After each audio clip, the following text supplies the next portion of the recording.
لو تناهيتم إلى سر الحياة وصنعتم كائنا حيا نرى. اللہ تعالیٰ نے آدم کو پیدا کر کے جو پروٹوکول دیا ہے نا، اتنا پروٹوکول کسی مخلوق کو نہیں. ایک تو سب سے لاسٹ میں لایا جا رہا ہے، مہمان خصوصی اکثر آخر میں آتے ہیں، اور بعض لوگ لیٹ ہی اس لیے ہوتے ہیں اپنی ویلیو جتانے کے لیے. پروگرام میں ان کو 8 بجے بلایا تھا، 11:15 بجے پہنچ رہے ہوتے ہیں، یہ بتانے کے لیے کہ ہم بہت مصروف آدمی ہیں. تو یہ بے وقوفی کی بات ہے. تو لاسٹ میں آ رہے ہوتے ہیں، اسٹیج پہ لایا جاتا ہے. تو انسان کو اللہ تعالیٰ نے ساری مخلوق پیدا کر دی، سورج چاند ستاروں کا نظام، پورا ایک منظم نظام سسٹم وجود میں آ گیا. سسٹم نہیں، سسٹم. تو یہ جو سسٹم ہے نا ہمارے ملک میں جو چل رہا ہے، اگر نظام کائنات میں بھی سسٹم چل رہا ہوتا تو چلتا یہ سسٹم کب سے برباد ہو چکا ہوتا. تو اللہ تعالیٰ نے سب سے آخر میں کس کو پیدا کیا؟ آدم کو.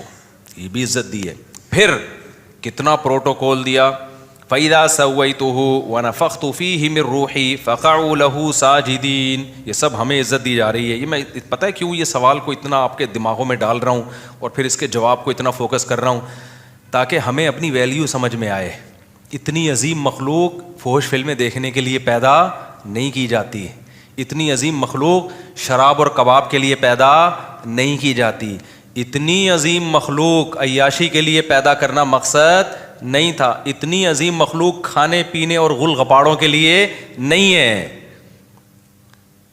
اس لیے میں اس سوال کو نا آپ کے دماغوں میں اچھی طرح سے بٹھا رہا ہوں.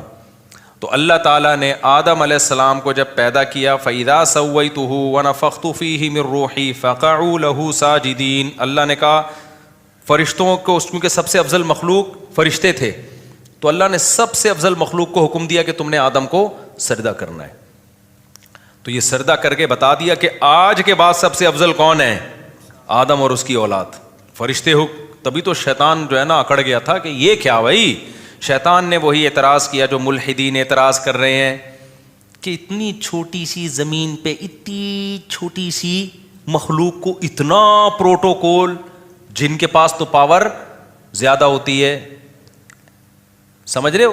جنات جو سلیمان علیہ السلام کے دور میں پتہ نہیں کیا کیا اتنے بڑے بڑے کام کر رہے ہوتے تھے. تو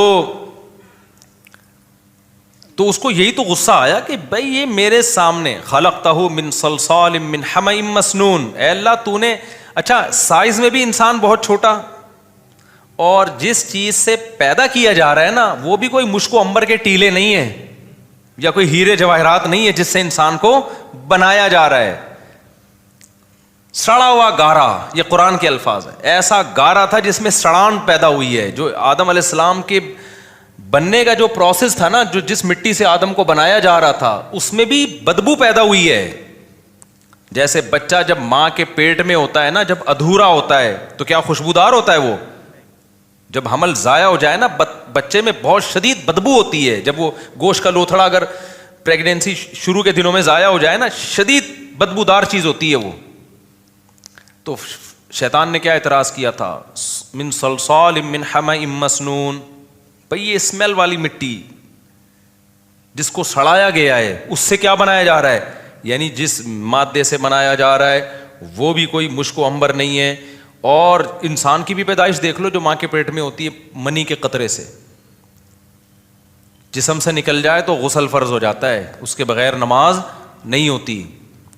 ایسا ناپاک. اور پھر خون سے بنایا جاتا ہے. یہ دونوں چیزیں کیا ہیں؟ گندی اور ناپاک ہیں. تو جو ملحد لوگ اعتراض کرتے ہیں نا، اس سے بڑا اعتراض تو شیطان نے کیا تھا کہ جس چیز سے بنایا جا رہا ہے، یہ اس چیز سے بنایا جا رہا ہے اور میں کیا کروں؟ اس کو سجدہ کروں. تو میرے بھائی وہ سوال. اور لیکن اللہ کہتے ہیں اتنا پروٹوکول دیا کہ میں نے. اور پھر ایک پروٹوکول تو یہ کہ فرشتوں کو حکم دیا، دوسرا یہ کہ جس نے سجدے سے انکار کیا نا اس کی ایسی کی تیسی کر دی. ایک الگ سے پروٹوکول ہے انسان کو کہ سب کو کرنا ہے، جو نہیں کرے گا اس کو چھوڑوں گا نہیں میں. آپشنل نہیں ہے، اختیاری نہیں ہے. شیطان نے کہا نہیں، تو اللہ نے کیا کہا؟ چلو تمہاری مرضی، چلو بھائی. یہ مجھے اور آپ کو اللہ نے عزت دی ہے کہ اللہ نے کہا کہ شیطان کو تجھے سجدہ کرنا ہے, نہیں کرے گا دربار سے نکل جا, دفع ہو جا یہاں سے. تبھی تو طیش میں آیا وہ اب تک, اور سسٹم کروا دیا ہمارے ملک میں اس نے. یہ سارے جو سسٹم چل رہے ہیں اس کے پیچھے کون ہے اصل تو وہی ہے نا. تو اتنا پروٹوکول اتنا پروٹوکول اتنا پروٹوکول, اور پھر اور بھی بہت ساری آیتیں. پھر اللہ نے پیغمبر بھیجے کس میں؟ انسانوں میں. کتنے بڑے بڑے پیغمبر بھیجے انسانوں کو اتنا فوکس کر رہے ہیں اللہ تعالیٰ. موسیٰ علیہ السلام کو کتنی ٹینشنوں میں ڈالا گیا, اپنے کلیم کو. محمد صلی اللہ علیہ وسلم جو اللہ کے انتہائی محبوب, ان کو کتنی پریشانیوں میں میری اور آپ کی خاطر ڈالا گیا. ابراہیم علیہ السلام کو ہجرت پہ مجبور کروایا گیا, شعیب علیہ السلام, صالح علیہ السلام, ہود علیہ السلام, سارے پیغمبروں کو تانے ملے, لوط علیہ السلام. لیکن اللہ کیا کر رہا ہے؟ نہیں, اس انسان کو نہیں ایسے لاوارث چھوڑوں گا, اس کو سمجھاؤ یہ سیدھے راستے پہ آ جائے. بھائی اتنی عزت اللہ کیوں دے رہا ہے؟ نہیں آتا تو نہ آئے. آپ کو جس بچے سے محبت ہوتی ہے آپ چاہتے ہو نا یہ ٹھیک ہو جائے, جس بچے سے محبت نہیں ہو آپ کہتے ہیں, جیسے گوروں کو اپنے بچوں سے زیادہ محبت نہیں ہوتی, وہ کہتے ہیں انسان کا بچہ بن جائے, ٹھیک ہے نہیں بن جا تو کوئی اتنی بڑی پرابلم کی بات نہیں ہے. چرس پی لو, کچھ بھی کر لو, تمہاری لائف ہے, انجوائے کرو, ان کو زیادہ ٹینشن نہیں ہوتی. ریلیشن کا اتنے مضبوط نہیں ہے نا جتنے ہمارے یہاں ہیں. تو بھائی اب کیا ہے, تو اس کی وجہ کیا ہے؟ اللہ تعالیٰ نے اتنا پروٹوکول پتہ ہے کیوں دیا ہے؟ اور اچھا یہ اعتراض اللہ نے بھی اٹھایا ہے, کلا انا خلقناہم مما یعلمون. اللہ کہتے ہیں انسان اگر یہ سمجھتا ہے کہ یہ اپنی ذات کے اعتبار سے, اپنے مادے کے اعتبار سے بہت عزت والا ہے, تو نا نا نا نا نا, ہرگز ایسا نہیں ہے. ہمیں معلوم ہے ہم نے انسان کو کس چیز سے بنایا ہے, ایک غلیظ پانی سے, سڑے ہوئے پانی سے ہم نے اس کو بنایا ہے, اور ماں کے پیٹ میں بھی حیض کے گندے خون سے انسان کی پرورش ہوتی ہے. تو اللہ کہتے ہیں یہ اس مادے کے بیس پہ کبھی بھی یہ اپنی برتری دوسری مخلوق پہ ثابت نہیں کر سکتا. تو بھائی پتہ ہے کیوں اتنا پروٹوکول دیا؟ اس کھوپڑی کی وجہ سے. یہ جو کھوپڑی, حسن نثار نے ایک بڑا زبردست کل بیان دیا. حسن نثار کی باتوں سے اکثر میں اختلاف کرتا ہوں, لیکن اس کی جو ورڈنگ ہے نا بڑا دفعہ بڑی خاندانی ہوتی ہے. اس نے کہا کہ جتنے بھی دھڑ جن کے اوپر کھوپڑی رکھی ہے نا, ضروری نہیں کہ اس میں دماغ بھی ہو. ٹھیک ہے نا, ایک سیاستدان پہ اعتراض کیا تھا کہ جتنے بھی دھڑ جن کے اوپر کھوپڑی ہو تو ضروری نہیں کہ, یعنی ہمیں نظر تو آ رہا ہوتا ہے دھڑ کے اوپر سر رکھا ہوا, تو یہ ضروری نہیں ہے کہ سر کے اندر دماغ بھی ہو. بڑی یہ جو صحافی لوگ ہوتے ہیں نا, یہ لکھ لکھ کے بول بول کے ان کو بڑا ایک زبان پہ بڑا عبور حاصل ہو جاتا ہے. تو مجھے کسی نے کلپ بھیجا, جب اس نے کہا نا ہر وہ دھڑ جس کے اوپر کھوپڑی رکھی ہے تو یہ ضروری نہیں ہے کہ اس کھوپڑی کے اندر دماغ بھی ہو. تو اور واقعی صحیح بات ہے. تو انسان کو جو اتنا پروٹوکول دیا گیا, وجہ اس کی یہ ہے کہ 7ویں آسمان سے لے کے تحت الثری تک, زمین کے آخری مرکز تک, یہ والی کھوپڑی اللہ نے کسی مخلوق کو نہیں دی ہے. اس کھوپڑی کی بیس پر انسان کو فضیلت ہے, جس کو اللہ نے علم سے تعبیر کیا ہے. علم جاننے کو کہتے ہیں, جاننے کی صلاحیت انسان میں ہے, دوسری مخلوقات میں اس درجے کی صلاحیت نہیں ہے جس درجے کی انسان کو اللہ نے صلاحیت دی ہے. سمجھ میں آ رہی ہے بات کہ نہیں آ رہی ہے؟ دیکھو کچھ نہ کچھ علم جانوروں کے پاس بھی ہوتا ہے. شہد کی مکھی کے پاس بھی ایک علم ہے, مرغیوں کے پاس بھی ایک علم ہے, شیر کے پاس بھی ایک علم ہے, مچھر کے پاس تو ایسا میڈیکل سائنس کا علم ہے نا, وہ تو پہلے بیٹھ کے پہلے کیا کرتا ہے, ایک ٹیکا لگائے گا, سن کرے گا اس جگہ کو, تاکہ اس سے بڑا جب ٹیکا لگے تو بندے کو پتہ ہی نہ چلے. اس کو پتا ہے اگر میں نے ڈائریکٹ خون چوسنا شروع کر دیا تو یہ انسان میرا خون پہلے چوس لے گا, کیونکہ اتنی زور سے انجیکشن گھوپتا ہے, وہ سرنج داخل کرتا ہے. تو یہ اس کو پتا ہے کہ یہ مجھے رکھ کے چماٹ لگائے گا, تو پہلے وہ ایک کیمیکل چھوڑتا ہے, اس جگہ کو سن کر دیتا ہے تاکہ چیخ نہ مارے, یہ اس کو پتہ ہی نہ چلے. پھر اس کے بعد کیا کرتا ہے, انجیکشن لگا کے خون چوستا ہے. وہ کتنی نالج ہے یا نہیں ہے اس کے پاس. پھر وہ جب خون چوس کے موٹا کپا ہو جاتا ہے, اڑ جاتا ہے, اڑنے کے بعد ہمیں کھجلی ہوتی ہے, وہ بھی اس کی سوئی کی نہیں ہوتی, وہ جو کیمیکل اس نے چھوڑا ہوتا ہے نا سن کرنے والا, اس کی کھجلی ہو رہی ہوتی ہے, ہمیں خارش ہو رہی ہوتی. کتنی زبردست نالج دی نا اللہ نے مچھر کو. تو ہر مخلوق کو اللہ نے خاص کس طرح کی نالج دی ہے, لیکن انسان کو اللہ نے جو دماغ دیا ہے, جس میں سیکھنے کا جو اس کی جو صلاحیت ہے, تبھی تو اللہ نے آدم علیہ السلام کی جو فضیلت شیطان فرشتوں پہ بیان کی, وہ کیا کہ میں نے اس کو جو علم دیا ہے وہ تمہیں نہیں دیا. وعلم آدم الاسماء کلھا, اس میں یہ چیزوں کی حقیقت اور ماہیت کو جاننے کی صلاحیت ہے، تمہارے اندر یہ صلاحیت نہیں ہے. تو اس سے انسان کی فضیلت کیسے ثابت ہو گئی؟ فضیلت ایسے ثابت ہو گئی کہ اب یہ اپنی کھوپڑی استعمال کرے گا، پھر یہ کھوپڑی استعمال کر کے صحیح اور غلط کا فیصلہ کرے گا، اپنے اختیار سے صحیح پہ چلے گا، اپنے اختیار سے غلط پہ چلے گا. کچھ خواہشات کو خدا بنا لیں گے، کچھ عقل استعمال کریں گے اور خواہشات کو اپنی زندگی سے نکال دیں گے. کہیں گے بھائی یہ خواہشات جائز خواہشات پوری کرو، حرام کی طرف مت جاؤ. دیکھو فرشتوں کو بھی اللہ نے عقل دی ہے، لیکن فرشتوں میں اللہ نے خواہشات نہیں رکھیں، تبھی فرشتوں کی آزمائش نہیں ہے، اور اس طرح سے سیکھنے کی ان میں صلاحیت بھی نہیں رکھی جیسی انسان میں رکھی ہے. تو ان میں خواہشات ہی نہیں ہیں. اللہ نے ان کو جو حکم دے دیا نا وہ اس حکم پر چلتے چلے جاتے. کوئی فرشتہ اگر نماز پڑھ رہا ہے تو نماز پڑھتا رہے گا، کبھی اس کی بیوی کا فون نہیں آئے گا کہ کچھ اور بھی کر لو، ہے بھائی. کوئی اس کو پیچھے سے اس کی وائف تنگ نہیں کرے گی کہ بھائی انڈے لیتے آؤ، دہی لیتے آؤ ایک پاؤ جب گھر آؤ گے. ہم جب نماز کی نیت باندھتے ہیں تو ایک دم فون اگر سائلنٹ پہ کیا ہو تو وائبریشن کرنا شروع کر دیتا ہے.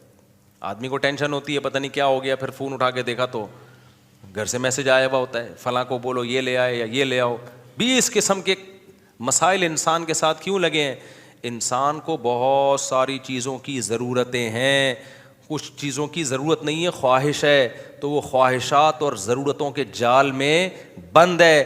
اس کے بعد وہ عقل استعمال کرتا ہے کہ یہ لیگل ہے اور یہ اللیگل ہے، یہ صحیح ہے اور یہ غلط ہے. یہ کوالٹی، یہ اس ٹائپ کا دماغ انسان کے علاوہ کسی اور مخلوق کے پاس نہیں ہے. تو انسان کے اور زمین کے سائز کو نہ دیکھو، اس زمین کو بھی فضیلت ملی انسان کی وجہ سے.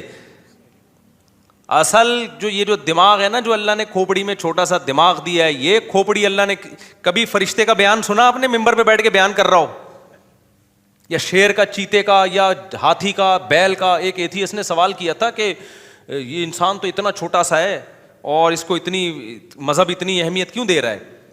تو میں نے اس کا جواب دیا تھا اگر سائز کو دیکھنا تو پھر بیل کا سائز کیا ہوتا ہے؟ بڑا ہوتا ہے. پھر اس کی عزت انسان سے زیادہ ہونی چاہیے. کیا خیال ہے بھائی؟ پھر اس کو ذبح کر کے کھاتے کیوں ہو تم؟ ایتھیسٹ لوگ بھی کھاتے ہیں نا گائے کا گوشت. پھر تو بیل کو چاہیے انسانوں کو ذبح کر کے کھائے وہ. اگر سائز کی بیس پر، کسی کے حجم کی بیس پر ہم نے مخلوق کو فضیلت دینی ہے تو گینڈے، گدھے اور گھوڑے وہ اس دنیا میں زیادہ فضیلت والے ہونے چاہیے. آپ یہ کہہ سکتے ہیں وہ بھی تو اس کائنات میں بہت چھوٹے سے ہیں. بھائی چھوٹے سے ہم سے تو بڑے ہیں نا کم از کم. تو اگر سائز کے حساب سے ہم نے کسی مخلوق کو فضیلت دینی ہے تو انسان سے زیادہ فضیلت گدھے اور گھوڑے اور ویل مچھلی کی سب سے زیادہ فضیلت ہونی چاہیے زمین میں. کہ سب سے بڑا سائز کس کا ہے؟ ویل مچھلی کا ایک دانت انسان کے برابر ہوتا ہے. یہاں سینڈ سپٹ پہ ایک ویل مچھلی پکڑی گئی تھی ہمارے بچپن میں، تو اس میں بندے گھسے ہوئے تھے، منہ کے اندر 8-10 بندے آ گئے تھے اس کے آرام سے. مر چکی تھی، شکر ہے، اگر زندہ ہوتی تو پھر وہ اب تک ویل مچھلی اس کو کباب بنا کے کھا چکی ہوتی. تو اتنی بڑی بڑی مخلوق، لیکن انسان کو فضیلت کس بیس پہ دی جا رہی ہے؟ اس دماغ کی بیس. تو میرے بھائی یہ سارا کھیل کس کا ہے؟ عقل اور خواہشات. عقل اور خواہشات بھی آئیں گی. فرشتوں میں خواہشات نہیں آ رہی ہوتی، آپ کی خواہش کہہ رہی ہوگی یہ کر لو وہ کر لو، سسٹم کے تحت فلاں کو بنا دو، فلاں کو گرا دو. اور فلاں بھی سارے ہی ایک جیسے ہیں اس سسٹم میں جتنے ہیں یہ تو سبھی ایک جیسے چل رہے ہیں، کوئی کسی ایک کو آپ تھوڑی ملامت کر سکتے ہو. تو فلاں کو گرا دو، فلاں کو، یہ پیچھے کیا ایک کچھ مخلص ہوتے ہیں، کچھ اپنی خواہشات کو کے غلام بنے ہوئے ہوتے ہیں. اوپر سے نیچے ہر طبقے میں اچھے بھی اور برے بھی ہمیشہ موجود رہیں گے. اور ان بروں سے کمپیئر کیا جائے گا تو پتہ چلے گا کہ اچھا کون ہے اور برا کون. اچھوں سے کمپیئر کریں گے، میں نے بتایا نا نظریہ اضافت تھا نا آئنسٹائن کا، وہ ہر جگہ امپلیمنٹ ہوتا ہے اس کا. ہر جگہ وہ جب برائی کو کمپیئر کریں گے اچھائی سے تو پتہ چلے گا اچھائی کسے کہتے ہیں، اچھائی کو کمپیئر کریں گے برائی سے تو پتہ چلے گا برائی کسے کہتے ہیں. تبھی قرآن دونوں کو ساتھ ساتھ لے کے چلتا ہے. آدم علیہ السلام کی تخلیق کے وقت ہی اللہ نے بتا دیا تھا کہ اچھا کون ہے اور برا کون ہے. آدم سے غلطی ہوئی توبہ کر لی, شیطان سے غلطی ہوئی توبہ نہیں کی, کمپیئر کر کے بتا دیا کہ بھی غلطی کرنے سے برے نہیں ہو جاتے, غلطی کر کے اس غلطی پہ ڈٹنے سے کیا ہوگے, برے ہوگے. وہ کمپیئر کیا, مقابلہ کیا. غلطی تو کسی سے بھی ہو سکتی ہے بھائی.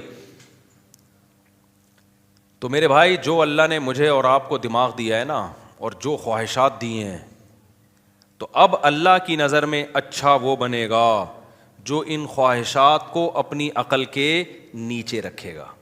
ہوا و حرص والا دل بدل دے, میرا غفلت میں ڈوبا دل بدل دے.